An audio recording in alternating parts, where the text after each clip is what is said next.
Hi mga people! I'm Kuya Paul. Okay ba kayo dyan? Sa araw na ito, ating alamin kung ano nga ba ang pigsa sa Ingles.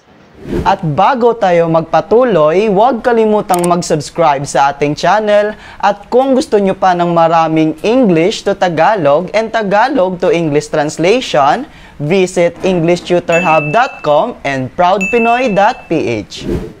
Ang salitang pigsa sa Ingles ay boil. A boil is a common type of skin illness and begins in hair follicle or the foil gland and is most commonly found in the face, neck, and legs. Bacteria enters the body through small incisions, causing a boil to form. At ngayon, ako ay magbibigay ng pangungusap gamit ang salitang pigsa at ito ay aking isasalin sa Tagalog. Okay ba yon mga people? Ay, okay! Lumilitaw ang mga pigsa sa anumang edad. Maaaring sila ay nasa mga teenager o matatanda. In English, boils appear at any age. They might be in teenagers or adults.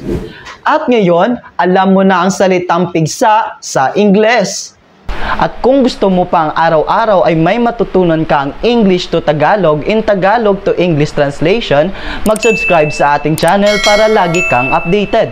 At sa muli, ako si Kuya Paul na araw-araw magbibigay sa inyo ng mga bagong kaalaman at nagsasabing lamang ang may alam. Maraming salamat po and God bless mga people!